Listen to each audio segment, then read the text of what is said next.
because she said, I'd really love to get this show on the road. As per, start your show already, Oga. If you're doing something, if you're stripping or whatever, just do it. But to him, he was just like thinking she meant let us go out to the road in the night.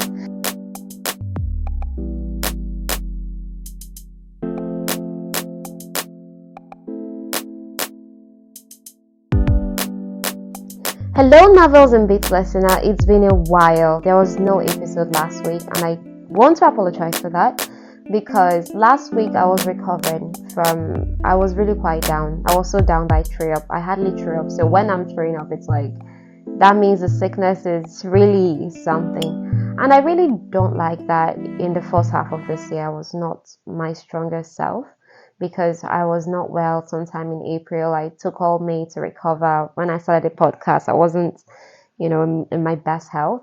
And then I was okay for a while. And then I noticed I was weaker than usual and stuff like that. I definitely should eat more fruits and, do some other lifestyle holistic approaches. And I'm taking them now. I promise I absolutely am. So it's really a pleasure to come back today. And even today's episode will be late in releasing because I did something dumb.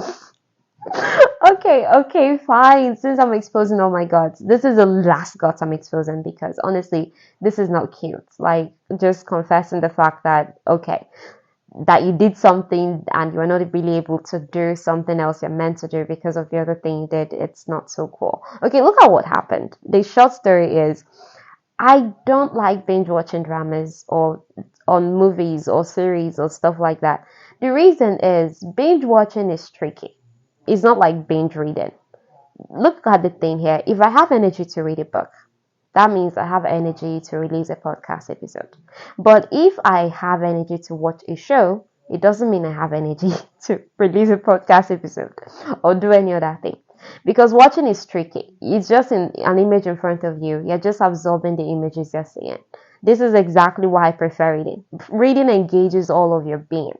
It feels like you're actually doing work that it's contributing and meaningful.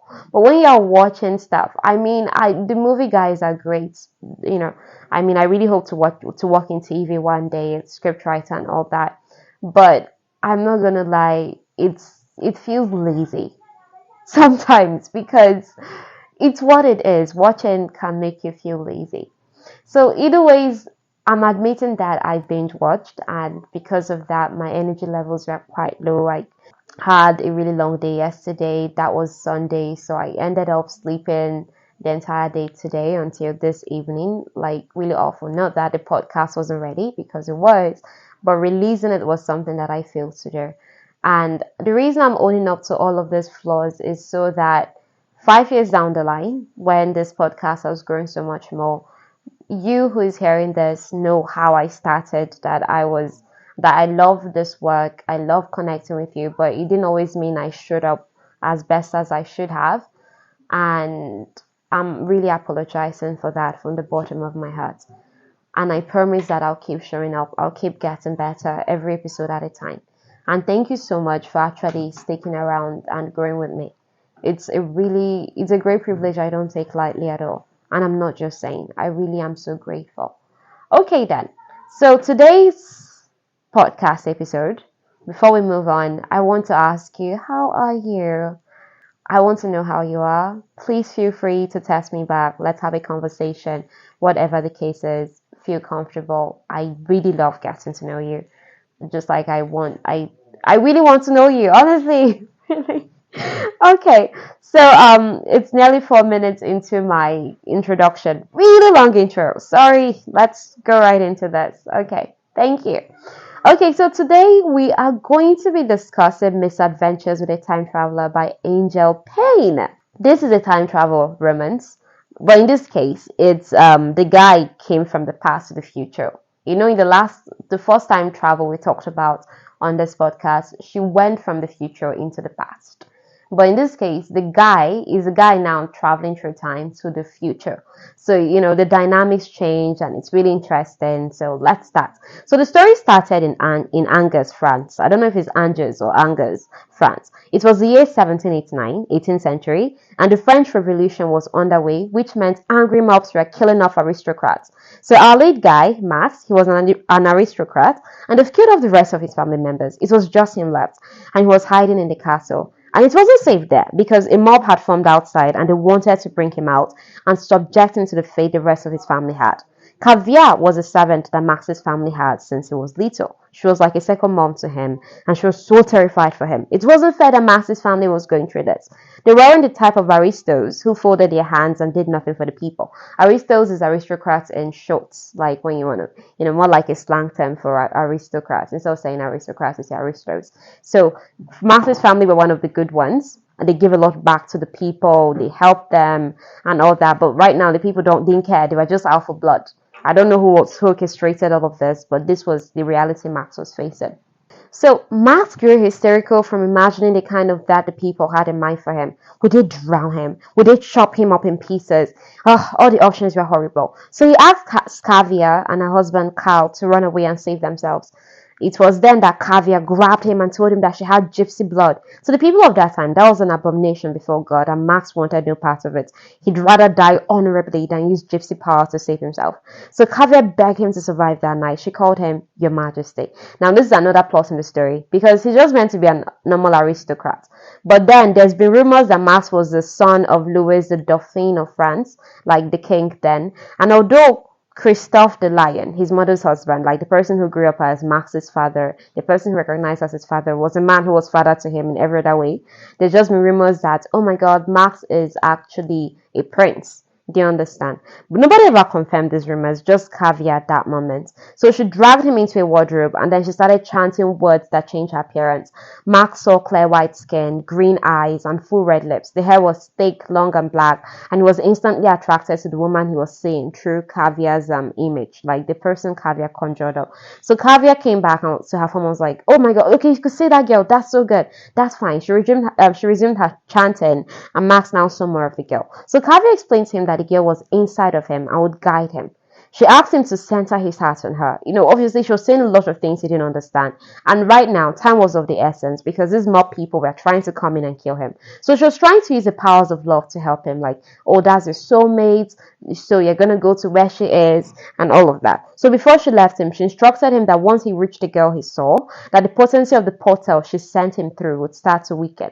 So he had one cycle of the moon to win the girl. That was 28 days to get her to declare her love for him in front of witnesses. If not, the portal would collapse and he would cease to exist. So after receiving these instructions, Max disintegrated and became a flicker of ash, and then he started to float through time.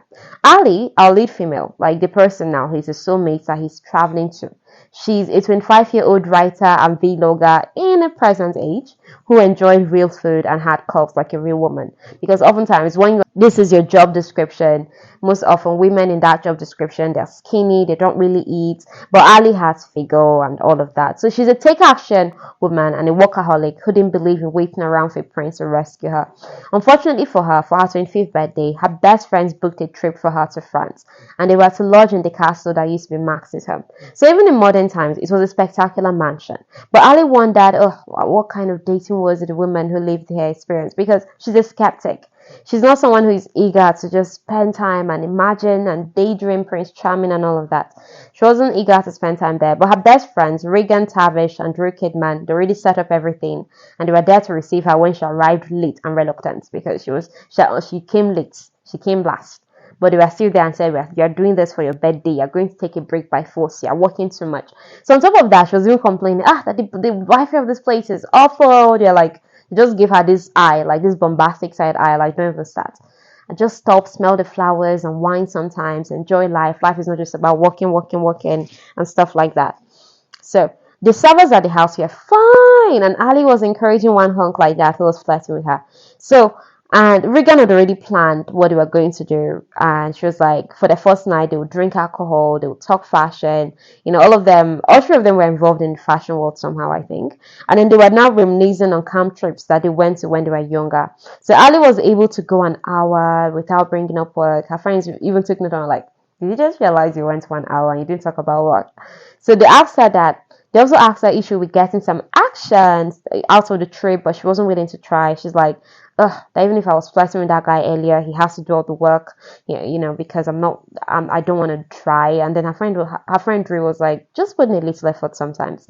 Obviously, she's not taking that. So on their short walk back to the castle, Ali was just contemplating that, okay, the reason why she's allergic to Prince Charming and she's not like looking out for a guy to come and whisk her off her feet is because her mom dealt with her father leaving badly. Like, her father left her mother, and when the man left, the mom was all like begging him, please come back to me. And when the man didn't come back, she tried to make up for him by getting entangled with all kinds of men. So back at the chateau, I think it's pronounced chateau or castle. Yeah, I think that's French for castle, chateau. So back at the chateau, Regan started playing this specific playlist, Broadway love songs on the sound system, knowing fully well that Ali didn't like songs like that. So Drew just obviously wanted to, like, knew her friend didn't like the song. She now passed her the remote and said, Ali, just change to what you like. So during the hour, in as much as they went out and they drank and they were just all, feeling good, they still came back and drank some more wine, had desserts instead of having dinner. Then they went to their separate rooms to sleep. But then Ali couldn't sleep. An hour and a half later, she's still awake. And then she felt frisky. So she now recalled a French lover that she once had. And she was like, oh, that guy was really good lover and stuff. So it was a match night. And nights like that reminded Ali of her loneliness. And she just wished that an attractive man like the server she was flirting with would show up and make the night less lonely. Stuff like that. So it wasn't long after that. She noticed that it seemed as if someone else was in the room with her, making these strange soft hums. This is a room that you're in yourself. You're in alone by yourself, and suddenly you're noticing someone else's presence. So the sounds were coming from the wardrobe in the corner, and then the wardrobe started to shake. She now approached the wardrobe. She pulled it open, and then she beheld a human version of the sun. Human version of the sun in the sense that the guy was so fine. And before she could scream, he grabbed her, and then he grabbed her face, like put his hands on either side of her face, locked eyes at her. Then he pressed his thumbs over her mouth, and then he was just looking at her desperately, like, oh my God, wow, I really actually came to you. You're actually real. And Ali was just thinking, oh my God, he is so beautiful. And then she was also thinking, why is he acting like he's been lost in the wardrobe for centuries? Because he has, but she doesn't know that yet. Not that he was actually in that particular wardrobe, because to the man, he's just coming from yesterday, right? To him, he's just been in the wardrobe for a few hours. We'll get his version and all that. But as he's seeing her, he's just surprised that, oh my God, how am I seeing you? And this is the same castle that he was in, that he's coming out of the wardrobe. So in his mind, he hasn't realized yet that he actually even time traveled. Do you understand? So look at his features here. He has chestnut colored hair. Chestnut is like brownish red. And then the hair is long. One of those guys who keep long hair. It's covered an inch long scar over his left eye. The hair was secured at the nape by a crafted leather thong. Kind of, oh my God, he's masculine. He's sexy and stuff like that. So he feels like a period fantasy man come to life. If you've ever seen my status, I tend to post a lot about period men because I follow accounts like that on Instagram. So there's just something hot and, like so appealing about a period fantasy man.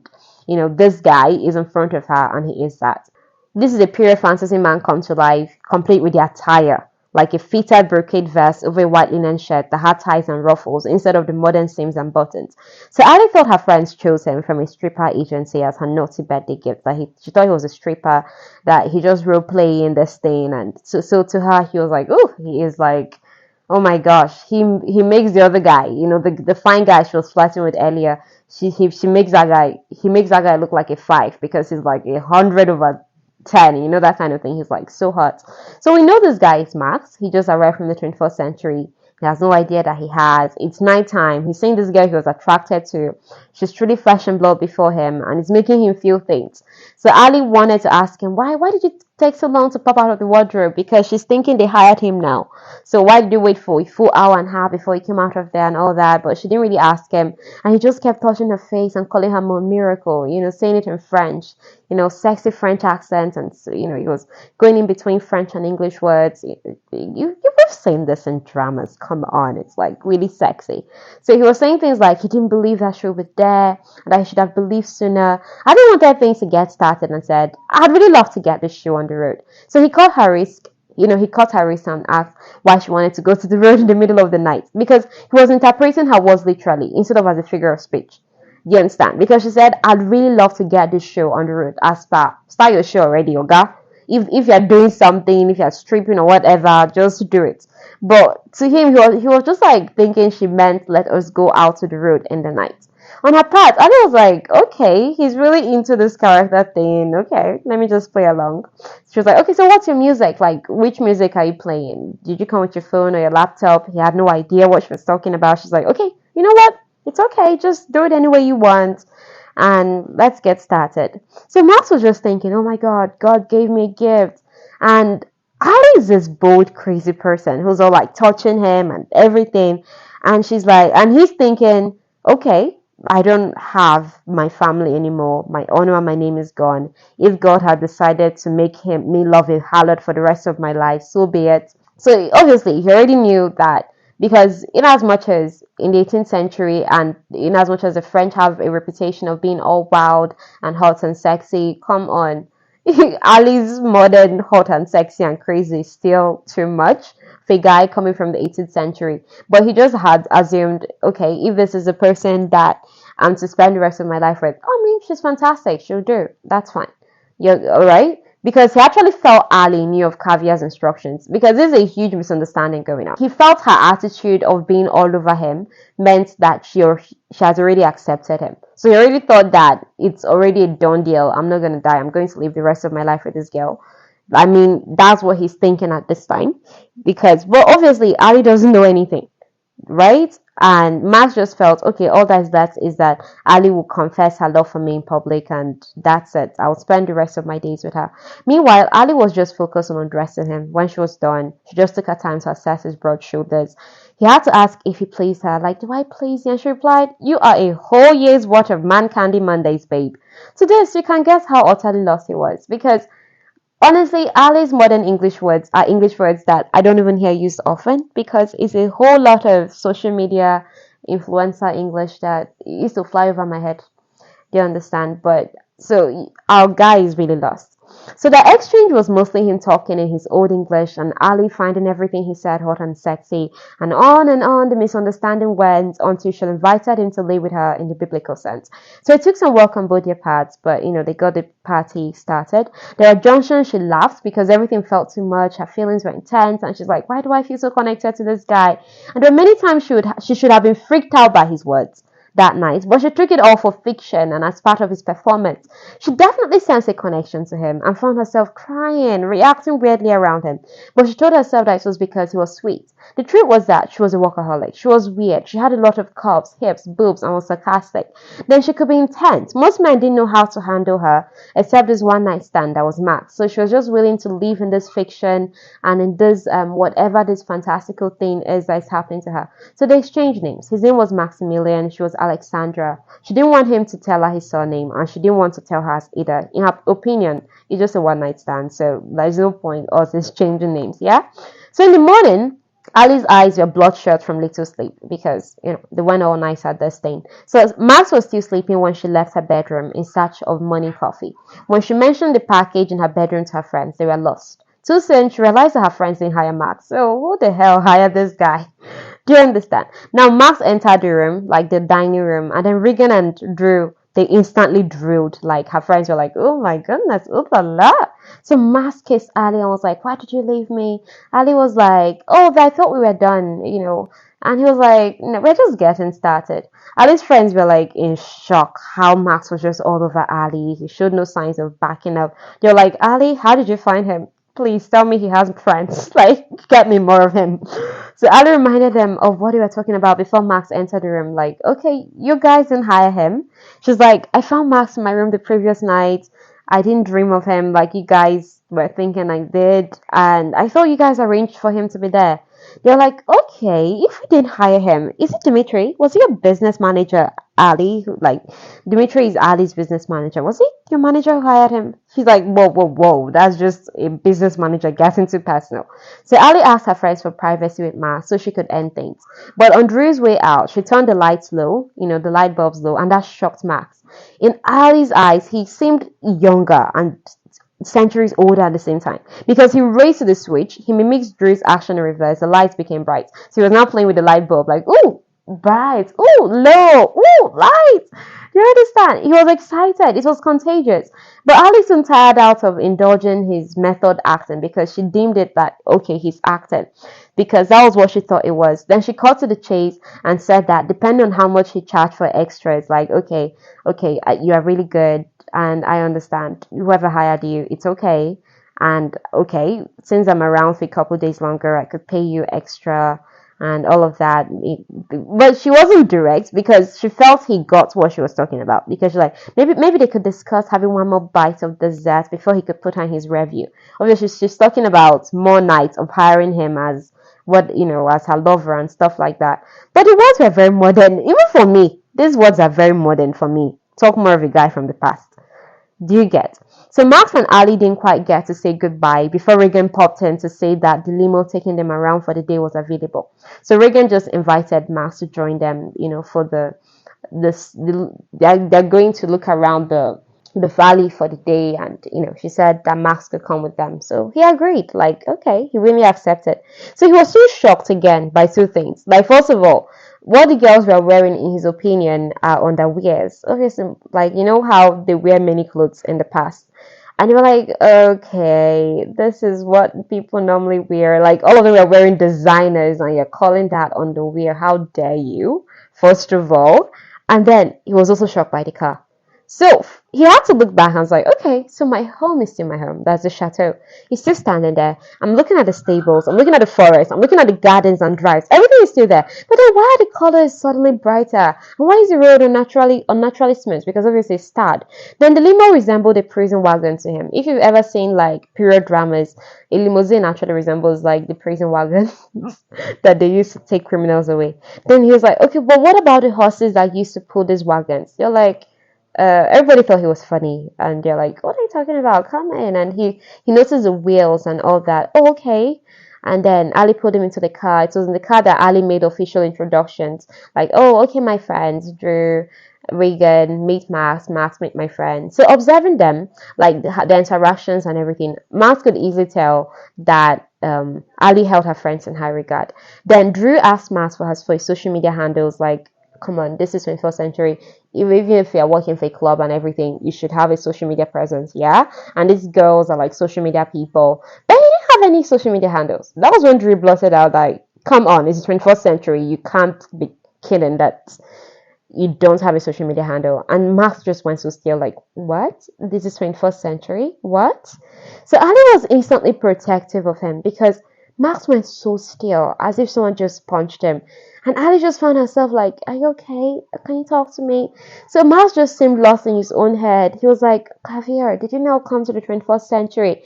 So he tried to gather himself together. He tried to tell Ali, don't worry, I'm okay. They arrived at their destination. That's another castle, that made the castle they're coming from, the Lion Castle. That's a master's home, seems small because this castle is really big in comparison. So Drew said that Francois is the first commissioned the place as his hunting lodge, like some history about the place.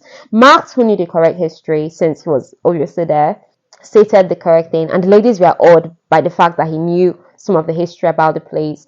The entire time, Max was unreadable, and he took in his environs as if seeing it for the first time. Because obviously he hasn't been here.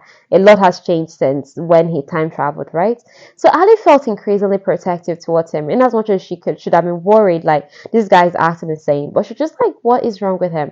Like, I should protect this guy, and I don't even know why I should protect him.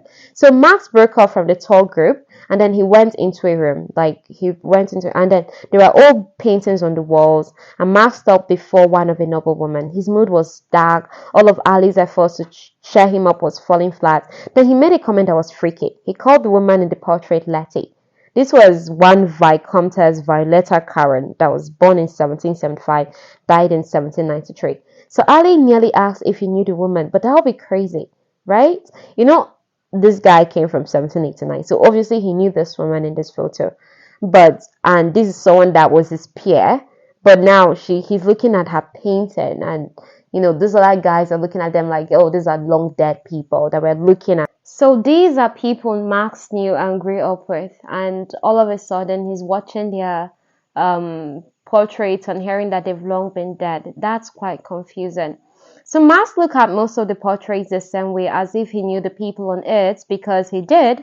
So that place is Chambord Castle, and is the largest castle in the Loire Valley and very famous in the world. It had 426 rooms, 282 fireplaces, and over 80 staircases.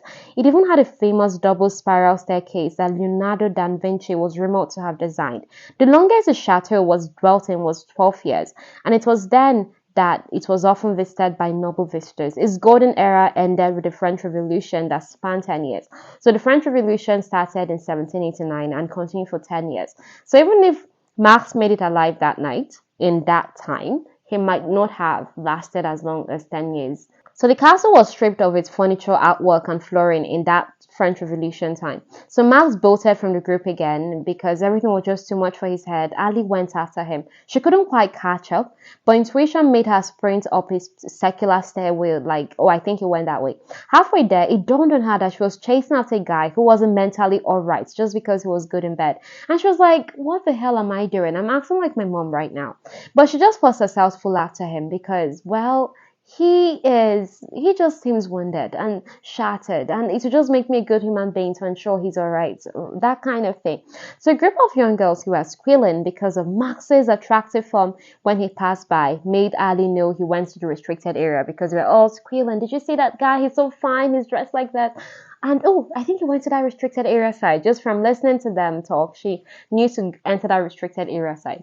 So she followed. And another reason she followed was because for Ali, last night felt like she was just able to toss aside the stress of always portraying a particular image, and she could be herself, and it felt good. So she was following also for that reason, and to ensure that, of course, that he was okay. And she really just felt that she felt as if her heart was calling to her to care for this strange man and his exposed wound. So several twists and turns and a secret passage later, Ali found Max. He couldn't believe that he traveled through centuries, but his analytical mind convinced him. There are so many wonders that had come to pass in the short decades of his own time that his ancestors would have marveled at. Surely it wasn't so strange that 200 years later the world had changed so much. So this was the reason why he was able to just like start slowly coming to terms with the fact that, oh my god, I am in the 21st century. Because Max is an intelligent guy. He's someone that, even in his own time, he was far ahead of his time. Like, he would read papers about electricity, about this other invention going on, that other invention going on, and all of that. So he saw a helicopter go past, and he was awed, afraid, and anxious. He wondered if this would be the state of his mind for the rest of his days. And he had no idea how long that would be. It didn't matter. He knew that just as he hadn't believed caviar and was living in a strange world, that Alessandra wouldn't believe a word he told her of how he came to be there. She wouldn't believe that in the power of love, because he'd already figured out that this girl is stubborn and pragmatic. He knew those traits about her, but he just didn't know why they were there. And the truth is, knowing why certain traits of people are there, like the background story, helps you connect to the root of it. But he just knows this girl is not someone who will believe in all this, and I'm probably on my own. They understand. He recognized that even though this future time is far advanced than my time, the people here are still the same. They are filled with fear, frustration, worry, and misgiving, and he knew Alexandra wasn't exempt from any of it. For that reason, he just prepared his mind that in a few weeks he'd depart out of this world. So Ali didn't scold him for running off when she saw him. They just engaged in casual conversation, and he's like, yeah, she just assumed that the reason why he knew that restricted area, because he went up to this tower, right? It's a secret tower that, because he probably grew up around the village, so he's familiar. He must have, explore these places by himself. She's not thinking anything time travel, obviously.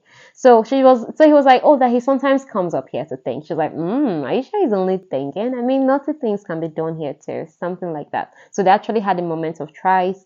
And to Max, he was content with the image Ali had of him as his hotness, because that's what she calls him. She's like, ooh, his hotness. So to her, he was the lover she fantasized about that could give her anything and everything. It's unbelievable to think that at this point in the book, they've only known each other for 10 hours. So unlike the previous night, Ali finally asked Max who he was. Like, initially she didn't want to know his name, his surname, and all that. But now she's like, okay, so what's your last name? So she's getting more interested. I mean, some progress. And it's only been 10 hours since they met. So he told her parts of the truth that he was actually born there in the lawyer. Though I promise I'm going to get the correct pronunciation of this by the next episode. So in that valley or wherever, his father was an entrepreneur, inventor, and landowner. Then his mom loved life and everything in it. She used to knit blankets for the poor, planted things in a herb garden, played with his brother and him. He told her that all of them died a long time ago. So Ali gave forthright comfort that Max appreciated. He liked her empathy and respect. He didn't really want pity at that moment. When she asked about his reaction to the portraits, Max wasn't sure how time travel was regarded in this era. He didn't know if people were imprisoned or executed because of it. Like another thing, this guy is smart. So he ended up distracting her because he couldn't tell her that the people in the portraits were his friends all dead. So Ali confessed having this crazy connection to him. She used very elaborate words of how he turned her to goo, and she was jealous when other females looked at him. Max's solution was simple. Marry me. He literally just proposed. Ali, in her typical fashion, thought he was joking, but she was nearly panicking, so Max had to lie that it was a prank, just so she could relax. So they left the privacy of the tower they were in, met with their friends and the tourist group. Ali felt Max was serious about the proposal and felt bad about what she might have healed off inside him with her rejection. She was distracted when Regan rushed them off to the next location, Chateau de Giovanni. So in the last 4 hours of Castle Thorin, Ali just kept watching Max display genuine wonder, from seeing cash registers, coffee makers, earbuds. She was increasingly confused and wondered what it meant. So arriving back at the castle they were lodging at, the rest of them entered an elevator to go up except Max. His hand formed fist and he was like, what is a dungeon doing in the middle of the house like this? So Ali had to calmly explain that they're just going to go up 3 floors. So she convinced him that she is right there, nothing's gonna happen. He held on to her tight, that it hurt and all that. So this is the point we're going to end the podcast today, because as it stumbled out of the elevator, one of their hosts, Pascaline the lion, saw Max, and she dropped the silver tray she was holding with all the tea. Everything just shattered on the floor there. It didn't break because the silver, but all the tea, spilled and stuff. So she was just motionless. She was just watching Max. She was like, she now muttered in French, this cannot be, ce n'est pas, or something. So this is the thing now. So definitely Max's identity comes out, but doesn't mean Ali will believe that this guy is really from the future, really from the past, and he's for her and all of that. This is a really straightforward story because, most of the thing here is just like, obviously they're bonding on the point of lust and all that. Honestly, I don't think I'm going to read another Angel Payne novel, but I'm not going to lie, she's a really brilliant writer, because if the story wasn't so well written, I don't think I would have completed it, because it's not really my kind of thing, too much sleeping together and stuff, but it's a really interesting book overall. Yeah, so we'll finish the story on Thursday. Thank you so much for hanging out with me today. I appreciate you, Novels and Bits listener. Until Thursday.